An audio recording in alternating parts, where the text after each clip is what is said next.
So when we talk about the first 10 employees in a startup, right? The first 10, the first 15, the founding team as we know it, what it is that a co-founder or like a couple of founders should look for when hiring the first 10 employees, and how should one go about it if stated plainly? Like, would love to know more about, how you look at this, and what are some of the frameworks that can be utilized while going about this process. Uh, it, it, uh, Generally, it's very interesting to understand. There's no set process to go back and hire the first 10 or 15 people. Because the reason is each founder has its own strength and own way of going back and hiring the 10, 15. But let's go back and look at what are those essentials, that someone need to look for, right? Right. Now, let's say you have an idea. Now, the idea has a purpose and the idea has a market, right? And the idea has a growth.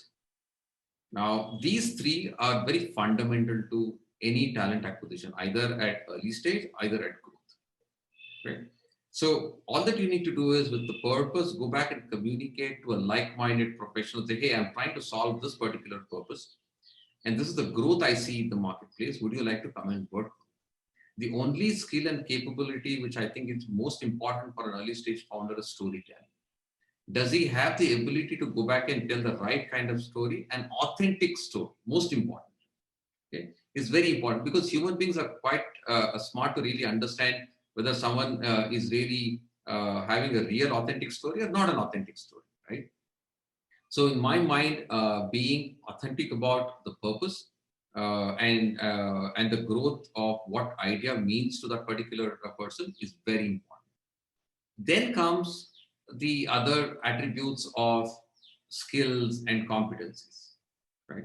Now, I'm not going to focus more on skills largely because skills are evolving, and let's focus more on capabilities slash competence.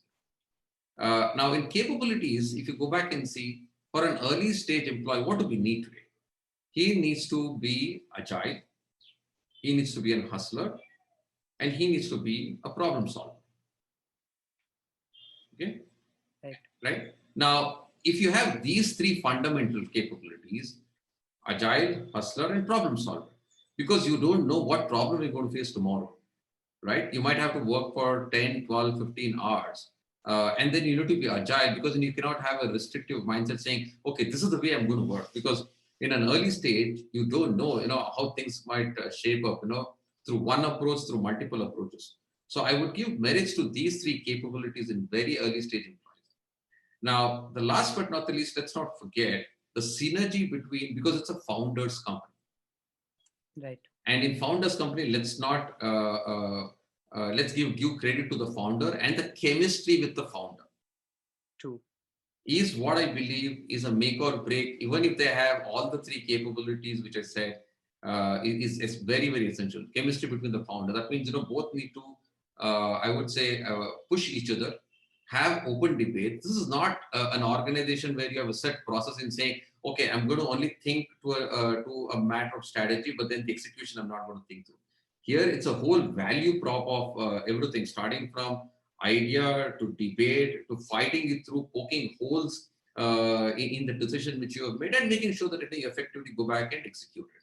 So, in this whole value chain, if you don't have the chemistry and the openness to accept one another's questions point blank, then I don't think you need to hire it. So the first 10 is what I would put my bet on. As I said, these three plus one, four capabilities.